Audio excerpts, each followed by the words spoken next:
欢迎来到热点新闻频道，请订阅并关注以获取最新资讯。诚意粉丝可以好好夸一下纯享的杨总了，这么久终于卡点成功了。最近诚意相关的品牌营业真的越来越有自家人的感觉了，尤其是纯享这次，果们终于可以理直气壮地夸一句，杨总这次真的卡点成功了。17:17准时发出。那一刻估计不少果都在截图庆祝吧，毕竟之前他卡点翻车过太多次，每次明明想浪漫一下，结果时间总是差一点，搞得大家哭笑不得。这次终于精准命中，莫名有种老父亲终于学会用智能手机的欣慰感。其实大家之所以这么开心，不只是因为一个卡点，而是因为能明显感觉到纯享对诚意的偏爱越来越藏不住了。以前的纯享属于默默做事型，虽然大家都知道他们很重视诚意，但表达方式一直比较克制，更多是在商务、宣传、资源上悄悄发力，不怎么高调。可今年开始，画风突然就不一样了。现在的纯享，隔三差五就想表白一下诚意，文案越来越有感情。营业越来越积极，连互动都带着一种自家哥哥最优秀的骄傲感。尤其杨总的状态，真的越来越像已经彻底入坑的事业粉了。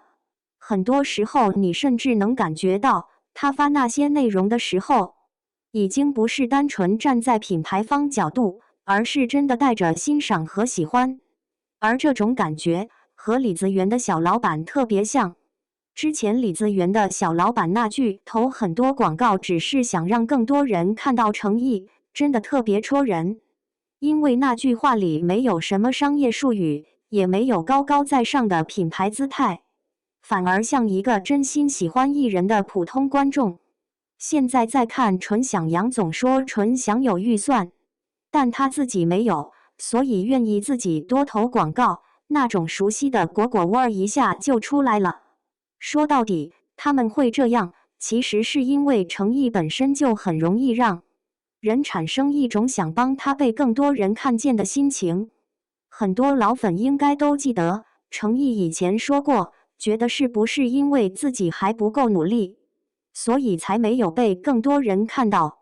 那时候他说这些话时特别平静，但越是这种平静，越让人心疼，因为大家都知道，他其实已经很努力了。他拍戏认真，吃苦不说，很多危险动作亲自上，他对角色投入，经常为了一个镜头反复琢磨。他不擅长营销自己，也不爱制造话题，很多时候就是安安静静拍戏。可偏偏就是这样的人，反而总让粉丝更想替他争一口气。所以果们后来才会越来越执着于安利这件事。不是单纯想比数据，也不是为了虚荣，而是真的会觉得这么好的演员应该被更多人看见。而现在最让人欣慰的是，诚意真的一步一步走出来了。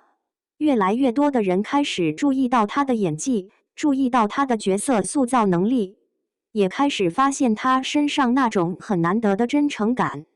他不是靠一时流量堆起来的热度，而是靠作品、角色和时间慢慢积累起来的认可。这样的路虽然慢，但特别稳。所以现在果们的心态也变成了锦上添花，因为诚意已经靠自己走到了大众视野里，而粉丝、品牌，还有那些真心欣赏他的人，做的就是继续推着他往更高、更远的地方走。最有意思的是，现在大家已经彻底把纯享和李子园当成自家大粉头子了，一个天天想投广告，一个动不动高调表白，还有各种奇奇怪怪但又特别真情实感的互动，真的很难不让人笑。尤其李子园之前给自己封李贵妃这个操作，简直已经成为经典名场面。现在随着纯享越来越活跃，大家甚至已经开始研究后宫位分了。有果说，纯享和李子园合起来叫纯元皇后，我看到的时候真的笑到不行。但仔细一想，居然还挺顺口。一个负责深情，一个负责高调，组合起来还真有种六宫和谐的感觉。不过说到底，大家玩这些梗，其实本质上都是因为氛围太好了。品牌愿意真诚对待艺人，粉丝也能感受到这种尊重和偏爱，所以整个互动才会越来越像朋友之间的双向奔赴。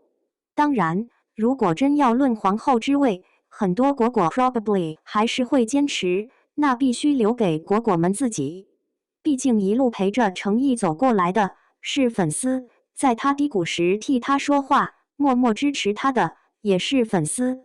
品牌再宠，也更像贵妃团，而果果们才是一路陪伴的正宫娘娘。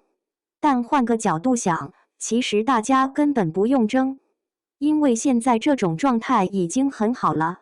程毅被越来越多人喜欢，品牌真心欣赏他，粉丝也一直坚定陪伴，大家目标一致，都是想让更多人看到那个认真、温柔、努力又优秀的程毅。